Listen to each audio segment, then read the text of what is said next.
តរឿងក្មេងគង្វាលជាមកាលពីព្រេងនាយមានក្មេងគង្វាលជាមម្នាក់តែងតែនិយាយកុហកអ្នកភូមិជារឿយមានថ្ងៃមួយនៅពេលដែលក្មេងនោះទៅឃ្វាលជាមនៅឯជិតព្រៃសុកវាក៏ស្រែកហៅគេឲ្យជួយថាមានឆ្កែចចកមកស៊ីជាមរបស់វាអ្នកភូមិនៅពេលដែលឮក្មេងនោះស្រែកដូច្នោះហើយក៏នាំគ្នារត់មកជួយគ្រប់គ្នាតែបែរជាមិនឃើញមានអ្វីសោះហើយក្មេងនោះបែរជាអង្គុយសើចធ្វើប្រងើយអ្នកភូមិខឹងសម្បាយ៉ាងខ្លាំងតែមិនដឹងធ្វើយ៉ាងម៉េចក៏នាំគ្នាត្រឡប់ទៅវិញអស់ក្មេងនោះបានកុហកអ្នកភូមិ2ទៅ3ដងមានថ្ងៃមួយនៅពេលដែលក្មេងនោះកំពុងតែឃ្វាលជាមក៏ស្រាប់តែមាន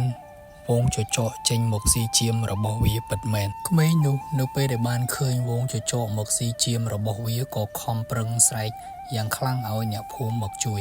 តែគ្មាននរណាម្នាក់ជឿវាទៀតឡើយដោយសារតែវាកុហកអ្នកភូមិជាច្រើនដងមកហើយក្រោយមកចចកក៏បានស៊ីជាមរបស់វាអស់ទៅ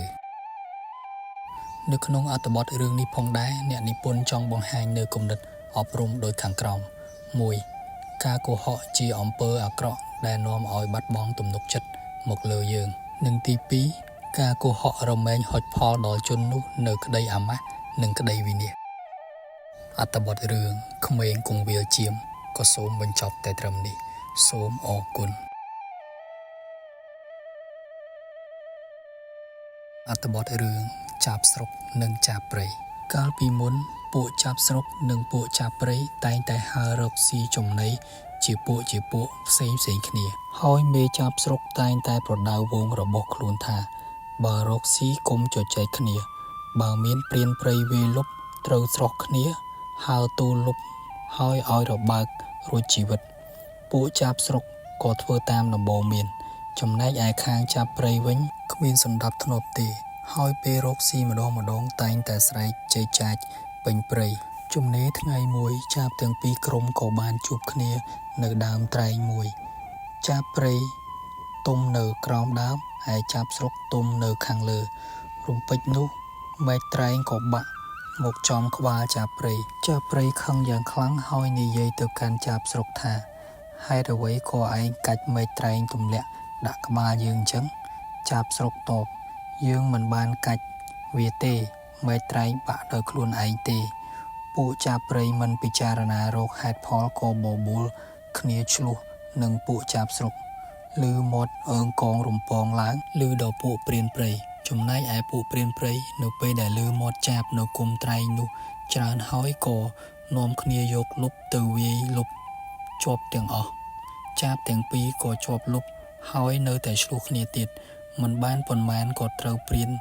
ចាប់យកទៅធ្វើជាចំណីអាហារអស់ទៅនៅក្នុងអត្ថបទរឿងនេះផងដែរអ្នកនិពន្ធចង់បង្ហាញនៅគំនិតអប់រំដូចខាងក្រោម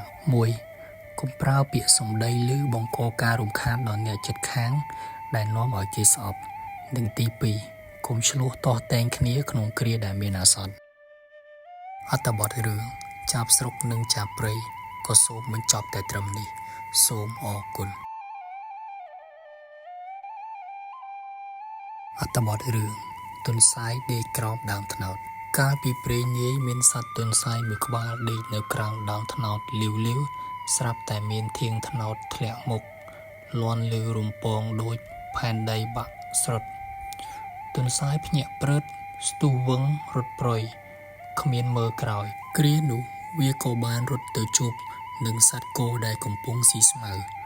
គោក៏បានសួរទុនសាយថាបងទុនសាយមានរឿងអ្វីកើតឡើងបានជាបងរត់លឿនយ៉ាងនេះទុនសាយតបវិញថាកុំសួរខ្ញុំ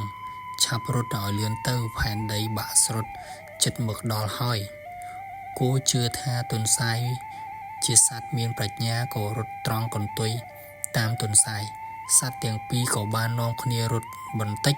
ក៏ជួបនឹងជ្រូកកំពុងឈ្មោះដីឃើញសត្វទាំងពីររត់លឿនដូច្នោះជ្រូកក៏សួរថាតើមានរឿងអ្វីកើតឡើងបានជាអ្នកទាំងពីររត់សត្វគោតបវិញថាផែនដីស្រុតជិតដល់ហើយជ្រូកជឿក៏រត់តាមសត្វទាំងពីរបន្ទាប់មកសត្វទាំង3រត់ទៅជួបនឹងដំរីដែលកំពុងបេះផ្លែឈើបន្ទាប់ពីស្ដាប់សត្វទាំង3រួចរាល់ហើយដំរីដាក់ផ្លែឈើចោលក៏រត់តាមសត្វទាំង3 ធ្វើឲ្យផ្អើលពេញព្រៃសត្វទាំងនោះក៏បាននាំគ្នារត់ទៅជួបនឹងរាជសីហ៍ហើយរាជសីហ៍បានសួរហេតុអ្វីបានជានាំគ្នារត់ដំរីឆ្លើយថាខ្ញុំរត់ព្រោះជ្រូកថាផែនដីស្រុតរាជសីហ៍ក៏សួរជ្រូកថាព្រោះគោប្រាប់ថាផែនដីបាក់ស្រុតរាជសីហ៍ក៏បានសួរគោទៀតគោឆ្លើយថាបាទព្រោះឃើញទន្សាយរត់ហើយប្រាប់ថាផែនដីបាក់ស្រុតហើយខ្ញុំខ្លាចស្លាប់ក៏រត់តាមទៅ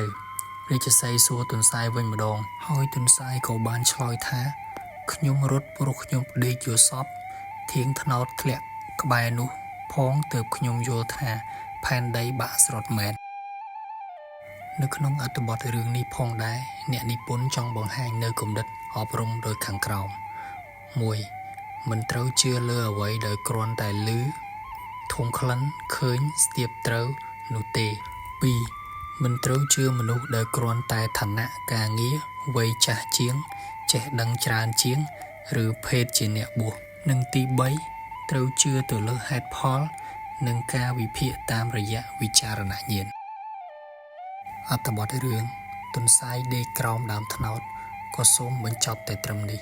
សូមអរគុណអត្ថបទរឿងទឹកជ្រោះបរិសុទ្ធនារដូវប្រាំងមួយមានអ្នកដំណើរ3នាក់បានចូលជ្រកក្រោមម្លប់ឈើចិត្តជ្រោះមួយដើម្បីផឹកទឹកនិងងូតទឹកជ្រោះជំរះកាយហើយនៅលើប្រភពទឹកមានសិលាចារឹកជាអក្សរថាសូមឲ្យទឹកជ្រោះនេះជាប្រយោជន៍ដល់មនុស្សគ្រប់គ្នាឃើញដូច្នោះអ្នកដំណើរទាំង3ដោះស្រាយសេចក្តីតាមបញ្ញារៀងខ្លួនអ្នកដំណើរទី1បញ្ចេញយោបល់មុនគេដោយគាត់បាននិយាយថាទឹកជ្រោះហូរចេញពីដីជានិច្ចហូរទៅឆ្ងាយជាមួយនឹងទឹកជ្រោះឯទៀតហើយប្រមូលគ្នាបង្កើតបានជាស្ទឹងមួយយ៉ាងណាមិញចំណែកឯមនុស្សយើងក៏ត្រូវខិតខំធ្វើការដូចជាទឹកជ្រោះដែលហូរមិនឈប់យ៉ាងនោះដែរទើបមានទ្រព្យសម្បត្តិស្ដុកស្ដំចំណែកឯអ្នកដំណើរទី2ក៏បានឆ្លើយកាត់ថាខ្ញុំយល់ថាបញ្ហានេះបានសេចក្តីថាមនុស្សត្រូវតាំងចិត្តគំនិតឲ្យស្អាតស្អំឲ្យល្អបរិសុទ្ធដូចជាទឹកជ្រោះដើម្បីជាពំនាក់ដល់មនុស្សដទៃទៀតទឹកដែលហូរពាសពេញដីកកល្អគ្មាននរណាផឹកបានទេចំណែកឯអ្នកដំណើរទី3ញញឹមហើយនិយាយថាអ្នកទាំងអស់គ្នានិយាយត្រូវណាស់នេះជាមេរៀនមួយដែលយើងរកឃើញនៅទីនេះហើយចំណែកឯមនុស្សយើងក៏គប្បីប្រឹងប្រែងធ្វើការគប្បីធ្វើខ្លួនឲ្យបរិសុទ្ធជាទីរាប់រកនិងជាទីពំនាក់អាស្រ័យនៃជនទាំងពួងដោយមិនទាមទារសំណងនិងអំណរគុណនោះទេនៅក្នុងអត្ថបទរឿងនេះផងដែរអ្នកនិពន្ធចង់បង្ហាញនៅគំនិតអប់រំដោយខាងក្រោម 1. គួរខិតខំប្រឹងប្រែងធ្វើការជាប្រចាំទើបយើងទទួលបានលទ្ធផលជាប្រចាំដែរ 2. ភាពស្មោះត្រង់គឺមានសារៈសំខាន់ណាស់នៅក្នុងជីវិតប្រចាំថ្ងៃរបស់យើងនិងទី3គួរធ្វើខ្លួនឲ្យល្អបរិសុទ្ធដើម្បីកុំឲ្យអ្នកដទៃក្រែងរអាអត្ថបទរឿងទឹកជ្រោះបរិសុទ្ធក៏សូមបញ្ចប់តែត្រឹមនេះសូមអរគុណ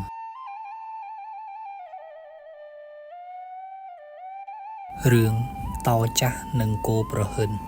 កាលពីព្រេងនាយមានតោចាស់មួយក្បាលបានដេកនៅមាត់ល្អាងហើយវាស្លូតបូតណាស់ចិត្តត្រជាក់មិនឆេវឆាវនិងមិនសូវជាមានកម្លាំងឡើយ